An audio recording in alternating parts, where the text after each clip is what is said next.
Sélection de ce soir.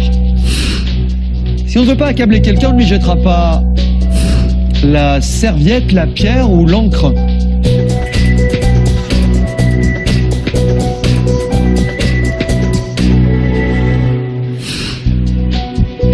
Question de dimension internationale à laquelle il fallait répondre, on ne lui jettera pas la pierre. Et aujourd'hui, le sort vous a désigné comme étant le plus rapide. Vous avez beaucoup de chance, on vous appelle David Canu.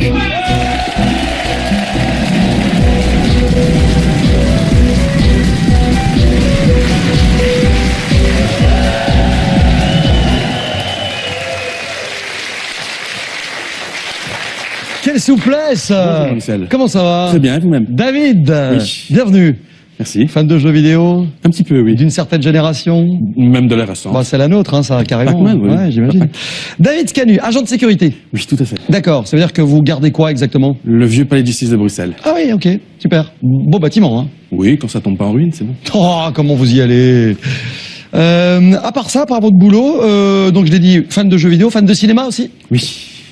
Et de David Bowie. Et de David Bowie. Racontez-moi.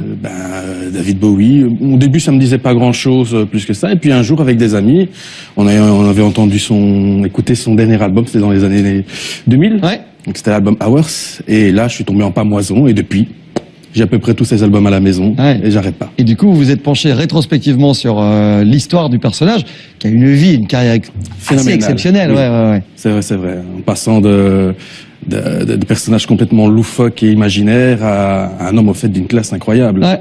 Bon, la classe, on espère que vous l'aurez ce soir. Moi aussi. Pour tenter d'éliminer 70 candidats, il en faut un peu. Faut de la chance, faut de la classe, faut de la culture générale. Et pour cela, 10 questions à votre disposition dans quelques instants. La première arrive tout de suite, si vous êtes prêts. Tout à fait. On y va? Tout à fait. Mesdames et messieurs, voici 71. J'espère que vous avez passé une bonne journée. Bienvenue chez nous si vous arrivez. Ce soir, David, pour commencer, des créatures fantastiques, un truc à taille variable ou alors tous les seins. Les créatures fantastiques. D'accord.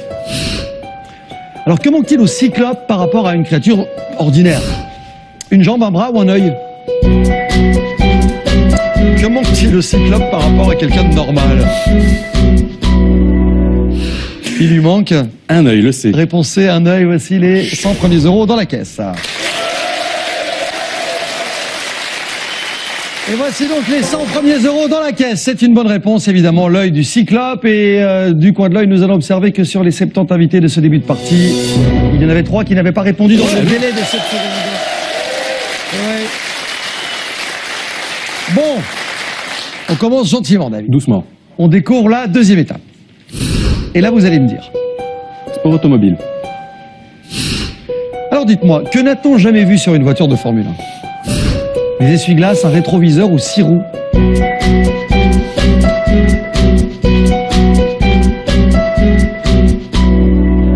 En Formule 1, il n'y a jamais eu. D'essuie-glace. Réponse A, c'est une excellente réponse.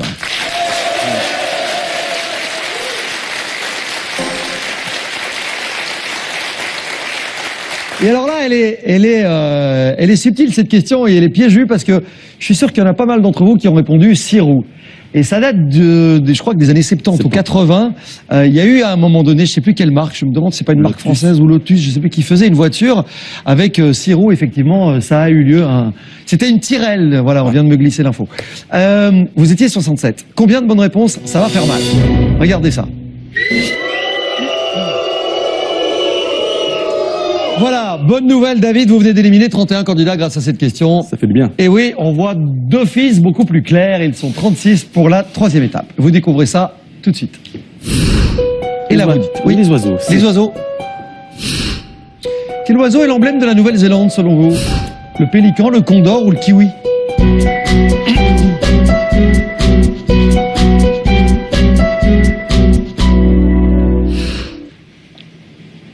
J'ai répondu la C, le kiwi. Le pélican, il y a peu de chance si on y va par déduction. Oui. Le condor, comme dit la chanson, on sait que c'est pas ça. Oui, oui.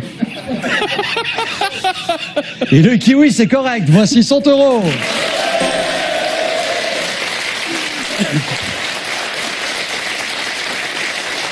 Alors, les meilleurs d'entre vous ce soir dans 71 restent sous les projecteurs et vous êtes encore 28. Très bien.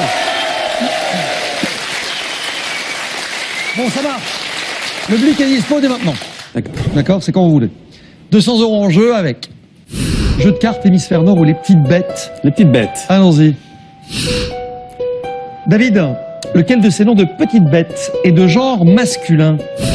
Tarentule, termite, tique. Alors on dit 1.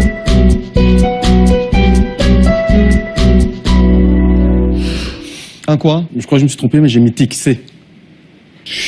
Et vous pensez que c'était? Vous dites, je pense que je me suis trompé. Termite. Mais... Vous hésitez entre termite et tique? Oui. Vous pouvez bliquer si vous voulez. Non. C'est un peu prématuré, ouais. Oui. Vous avez dit C, c'était effectivement un termite. Réponse B. Ah oui.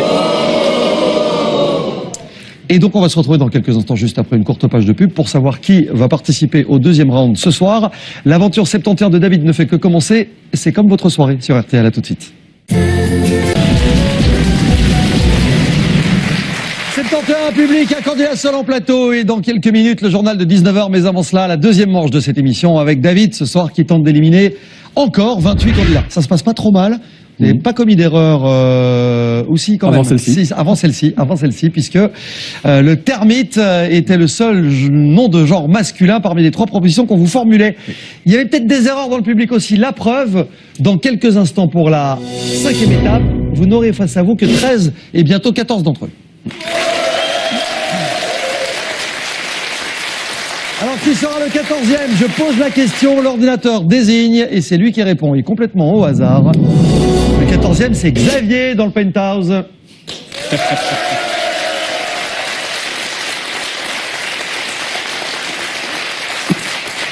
vous présente notre camarade Xavier, qui est étudiant en histoire, éliminé depuis la 2e question. Bonne chance. Ils sont 14, 5e étape tout de suite, et on y va. David, je vous propose pour y retourner les chansons de nos grands-parents, de la médecine, ou le parler bruxellois. Chanson de nos grands-parents. D'accord. Qui chantait ça? 1936. Ma pomme, c'est moi, je suis plus heureux qu'un roi. Et vous connaissez la chanson? Je ne me fais Évidemment. jamais. Qui chantait ça? Maurice Chevalier, Charles Trenet, Tino Rossi. 1936. Ma pomme. Et votre réponse? Le A, Maurice Oui, Chevalier. Vous n'avez pas hésité une seule seconde. Hein. Je vous aurais redonné la chanson que vous connaissez par cœur. Juste cette partie-là, au fait. Ouais, et ben Maurice Chevalier, c'est une bonne réponse et on rapporte 200 € aujourd'hui. Ma pomme, c'est moi, je suis plus heureux qu'un roi. Bon, s'ils ont répondu autre chose que Maurice Chevalier, ce sera pour leur pomme. Et voyons qui est dans ce cas-là. Sur les 14 adversaires que vous aviez face à vous, David, ils sont encore 8. À répondre à la 6e question. Pour la dernière fois, 3 répertoires que voici. Alors, les Alpes, les grands déserts en revanche, ou chez le fleuriste. Les grands déserts. Lequel de ces déserts est asiatique? Le désert d'Atacama, du Kalahari ou de Gobi? Lequel de ces 3 déserts est asiatique? Et vous avez dit... C'est Gobi. Désert de Gobi, que vous situez où? Ne me dites pas en Asie, hein, évidemment. Il est sur 2 pays. Sur 2 pays, je dirais peut-être la Chine. Ouais, et l'autre? L'Inde. Non, Mongolie. Mongolie. Les grandes steppes mongoles. C'est le désert de Gobi, ouais, c'est une bonne réponse. Effectivement, Gobi.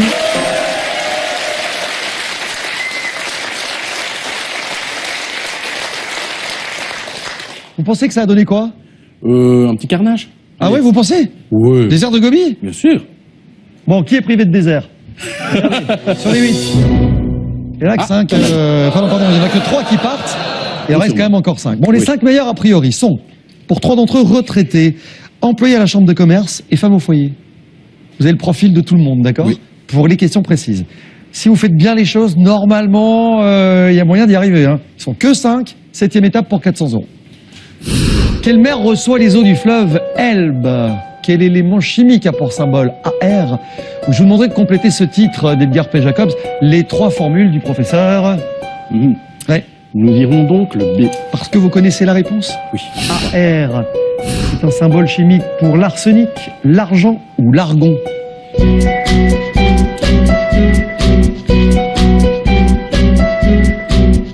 Vous vous souvenez de votre tableau de Mendeleev? Je l'ai jamais étudié. Oh, et moi non plus, c'était un cauchemar ce triptyque. J'ai mis C, l'argon. Mais je crois que c'est pas ça. C'est l'arsenic. Vous voulez bliquer? Je blique. D'accord. Blique pour observer en douce les réponses de René, de Myriam, de Joseph, de Fabien et de Gaëtan. David, vous dites C. Oui. L'argon. Ils sont 4 sur 5 à donner la même réponse que vous. Et le 5e répond l'arsenic. Réponse A.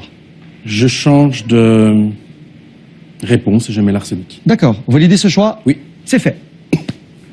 Parce que depuis tout à l'heure, vous hésitez. Oui. Vous me dites, j'ai répondu l'argon, mais j'ai bien l'impression que c'est l'arsenic. Il n'y a qu'un candidat qui a répondu comme vous, du coup. Et ce candidat est une candidate, comme disait Coluche. Myriam. Elle a répondu l'arsenic, et oui. Et vous l'avez compris, c'est Myriam. De toute façon, c'est pas compliqué, puisque c'est la seule femme du lot. Myriam, David vient de vous rejoindre et vous a fait confiance. Était-ce une bonne idée? La réponse est non. Malheureusement. En revanche, Joseph, Fabien, Gaëtan et René, comme vous l'aviez fait initialement, avaient donné la bonne réponse. C'était l'argon.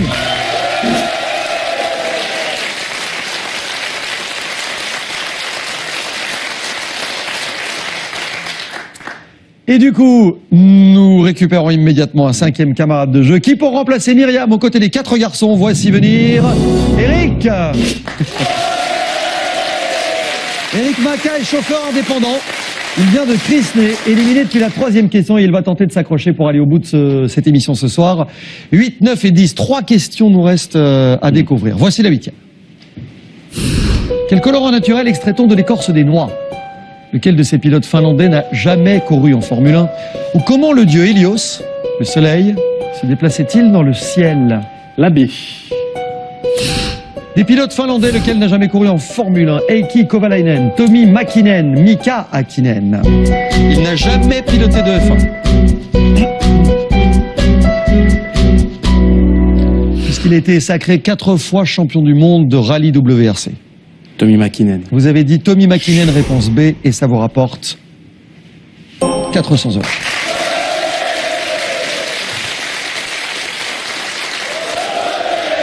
Était la bonne réponse, validée par combien d'entre vous? Les garçons, vous étiez 5. Dans un instant, vous serez 3. Et Eric, qui vient de revenir, nous quitte aussi 7. Bon. Voilà les 3 qui nous restent à éliminer à l'aide de ces 2 dernières questions. La 9e tout de suite, c'est jouable maintenant. Ce serait intéressant d'y aller maintenant. Pour 400 €, de quel pays africain Kigali est-elle la capitale? Est-ce que vous connaissez la réponse, David? Oui. Dans quelle ville peut-on franchir le pont Alexandre III? Ça, vous savez aussi. Oui. Qui fut Premier ministre par 2 fois à 10 années d'intervalle. Celle-là aussi. Bon, a priori, vous connaissez les réponses aux 3 questions. Mais la question à se poser maintenant, c'est pour René, Joseph et Gaëtan, laquelle de ces 3 questions est la plus compliquée de retraiter un employé à la chambre de commerce? La C. C'est parti. Qui fut Premier ministre par 2 fois à 10 années d'intervalle? Jacques Chirac, Laurent Fabius, Michel Rocard.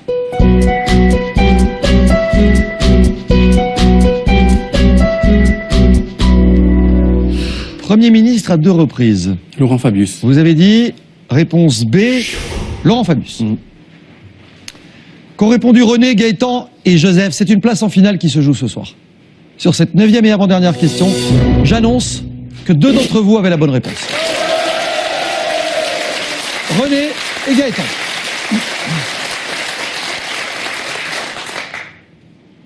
Ce personnage majeur de la vie politique française était Premier ministre à 2 reprises, à 10 années d'intervalle.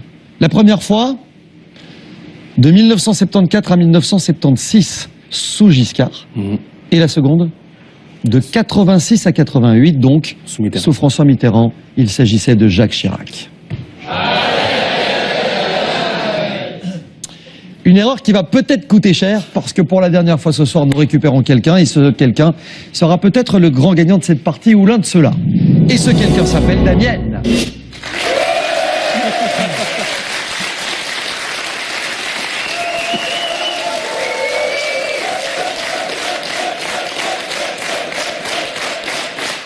Je ne sais pas quelle partition elle est venue nous jouer, mais revoici Damienne Musique, retraitée. Elle vient de Flémal, éliminée depuis la 2e question. Elle va répondre à la question finale ce soir et peut-être repartir avec un peu d'argent aujourd'hui. René, Gaëtan, Damienne, ils sont 3. Et vous avez eu une mission. Les éliminer. Sur la 10e et dernière question, elle vaudra 500 € en cas de bonne réponse. David, quel nom donne-t-on aux habitants de Soigny, qui fut le père fondateur de la République de Turquie en 1923, ou quel navire fut celui du naturaliste Charles Darwin de 1831 à 1836? La A, ça je la connais. Quel nom donne-t-on aux habitants de Soigny? Les Sonégiens, les Soigniens, les Soignés.